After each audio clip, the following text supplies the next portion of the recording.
भक्ति भजन में आपका स्वागत है।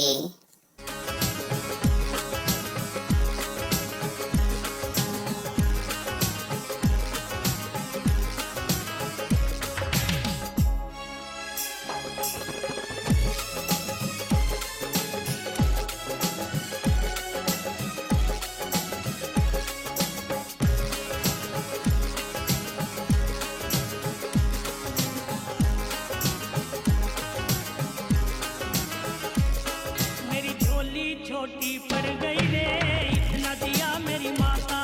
मेरी झोली छोटी पड़ गई रे इतना दिया मेरी माता। मेरी बिगड़ी माँ ने बनाई सोई तकदीर जगाई। मेरी बिगड़ी माँ ने बनाई सोई तकदीर जगाई। ये बात सुनी सुनाई मैं खुद भी थी बतलाता, मुझे इतना दिया मेरी माता। मैं खुद भी थी बतलाता रे इतना दिया मेरी माता। मेरी झोली छोटी पड़ गई रे इतना दिया मेरी माता।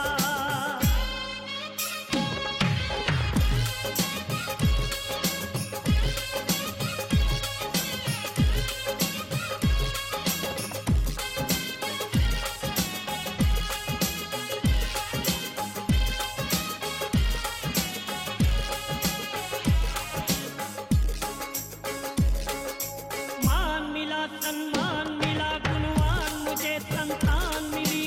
मान मिला सम्मान मिला गुणवान मुझे संतान मिली। धन धान मिला नित ध्यान मिला माँ से ही मुझे पहचान मिली। धन मिला नित ध्यान मिला माँ से ही मुझे पहचान मिली। घर बार दिया मुझे माँ ने बेशुमार दिया मुझे माँ ने।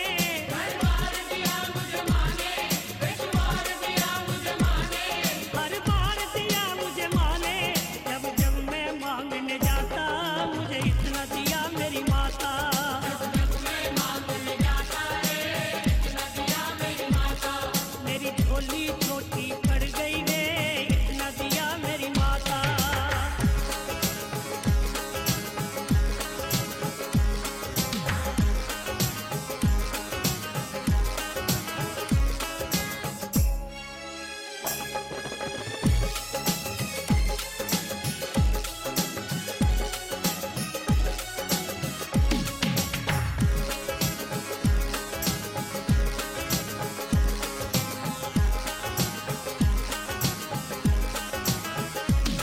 मेरा रोग कटा मेरा कष्ट मिटा हर संकट माँ ने दूर किया। मेरा रोग कटा मेरा कष्ट मिटा हर संकट माँ ने दूर किया। भूले थे कभी जो गरूर किया मेरे अभिमान को दूर किया। भूले से कभी जो गरूर किया मेरे अभिमान को दूर किया। मेरे अंग संग हुई सहाई भटके को राह दिखाई। मेरे अंग संग हुई सहाई भटके को राह दिखाई। क्या लीला माँ ने रचाई मैं कुछ भी समझ ना पाता, मुझे इतना दिया मेरी माता। मैं कुछ भी समझ ना पाता रे इतना दिया मेरी माता। ओ मेरी झोली छोटी पड़ गई रे इतना दिया मेरी माता।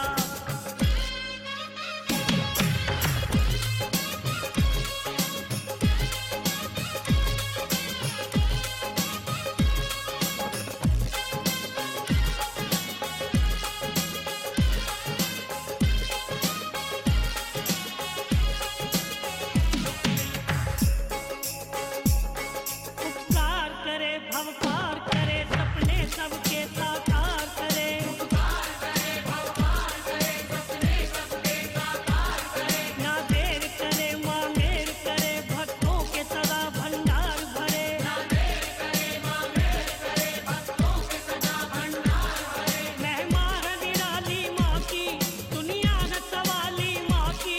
महिमा है निराली माँ की दुनिया है सवाली माँ की। जो लगन लगा ले माँ की मुश्किल में नहीं घबराता, मुझे इतना दिया मेरी माता। दिल में नहीं घबराता रे इतना दिया मेरी माता। मेरी झोली छोटी पड़ गई रे इतना दिया मेरी माता।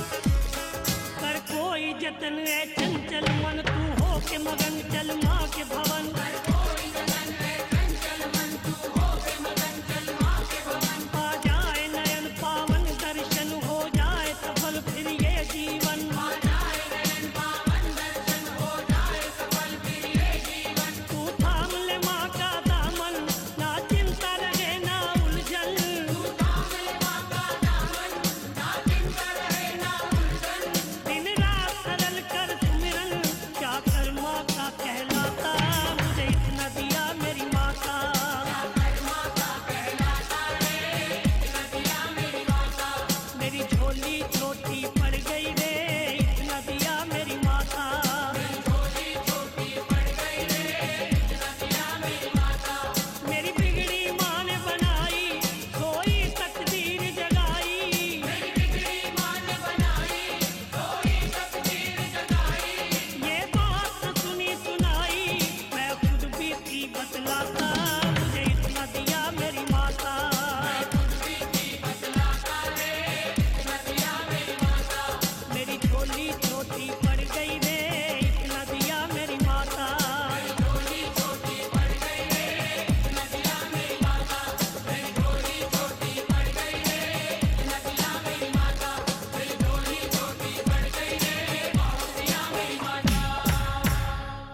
सज रही, अरे हाँ हाँ सज रही रे,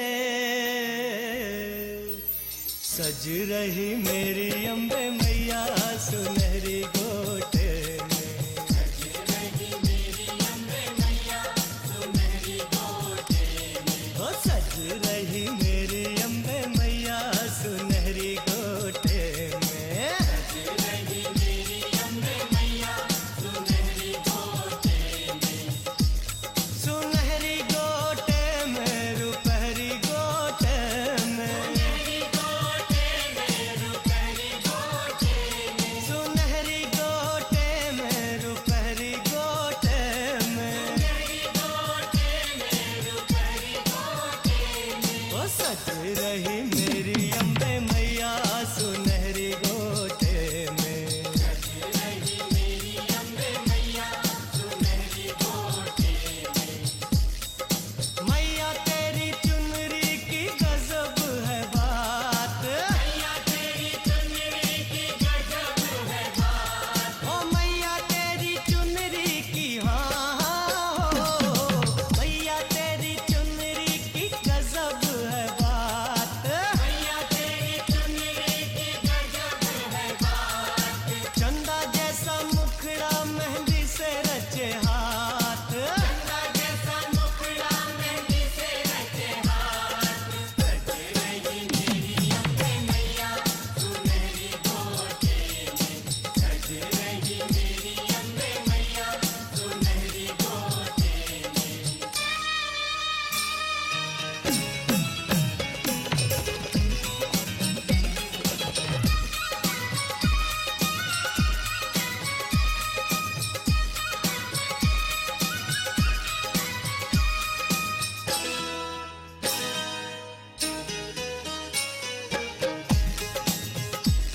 मैया के प्यारे श्रीधर बेचारे करते वो निर्धन नित कन्या पूजन।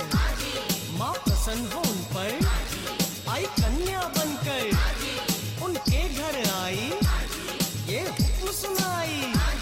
कल अपने घर पे रखो विशाल भंडारा।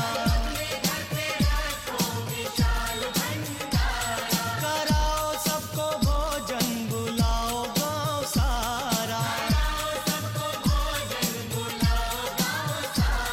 ओ सज रही मेरी अम्बे मैया सुनहरी गोटे में। सज रही मेरी अम्बे मैया सुनहरी गोटे में।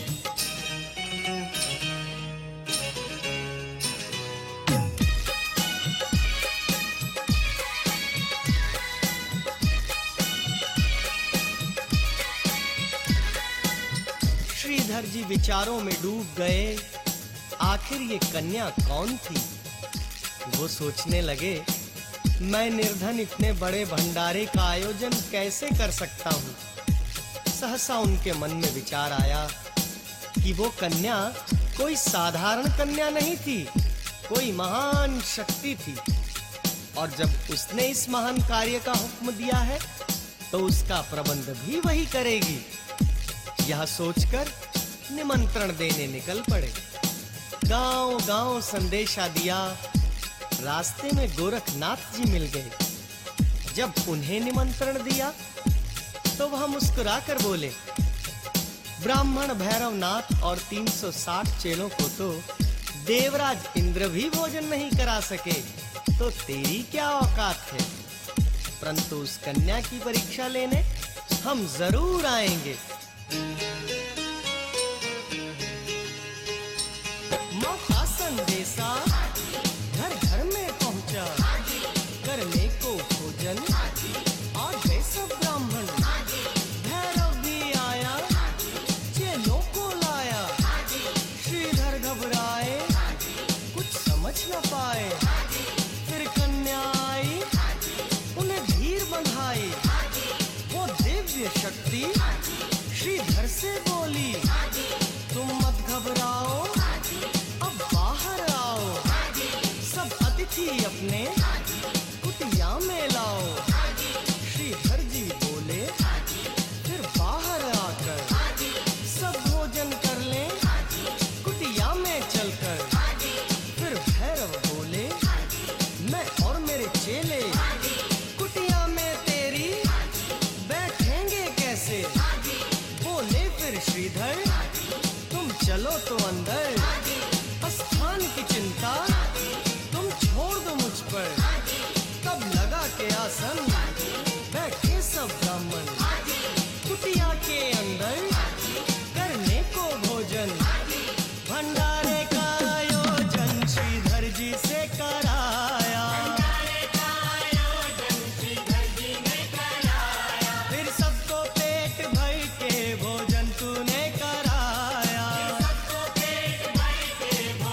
कन्या ने जब अपने विचित्र पात्र से सबको भोजन देना आरंभ किया तो श्रीधर जी प्रसन्न हो उठे।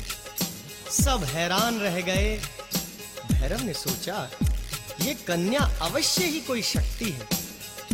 कन्या भोजन परोसती हुई जब भैरव के पास पहुंची तो भैरव बोला, कन्या, तूने सबको उनकी इच्छा का भोजन दिया है, परंतु मैं कुछ और चाहता हूं। मां बोली, बोलो योगीराज, आपको क्या चाहिए? तब भैरव ने कन्या से मांस और मदिरा मांगी। कन्या ने भैरव से कहा, जो कुछ वैष्णव भंडारे में होता है वही मिलेगा। भैरव हट करने लगा, क्योंकि उसको तो कन्या की परीक्षा लेनी थी। उसके मन की बात माता रानी पहले ही समझ चुकी थी। ज्यों ही भैरव ने माता को पकड़ना चाहा, वो महामाया अंतर्धान हो गई। भैरव ने योग विद्या से देखा, वो दिव्य कन्या पवन रूप होकर त्रिकूट पर्वत की ओर बढ़ रही है। दर्शनी दरवाजा, बाण गंगा, चरण पादुका आदि स्थानों से होकर आदि कुमारी वाले स्थान पर पहुंचकर गर्भजून गुफा में देवी ने 9 महीनों तक विश्राम किया। भैरव ना छोड़ा मैया का पीछा, माँ गुफा के अंदर जब छुप गई जाकर, जब गर्भ गुफा में भैरव जाता था, पहरे पर बैठे लंगूर ने रोका। अड़ गया था भैरव जब अपनी जिद पर, लांगुर भैरव ने हुआ युद्ध भयंकर। फिर आदि शक्ति बनकर रणचंडी जब गर्भ गुफा से थी बाहर निकली, वो रूप बनाया, भैरव घबराया, तलवार एक मारी, भैरव संहारी। भैरव के तन से आवाज ये आई, हे आदि शक्ति, हे चंडी माई, मुझ पर कृपा कर, मेरा दोष भुलाकर मुझे कोई वर दे, ये करुणा कर दे। मैं हूँ अपराधी, तेरी भक्ति साधी, मेरा दोष मिटा दे, निर्दोष बना दे। भैरव शरण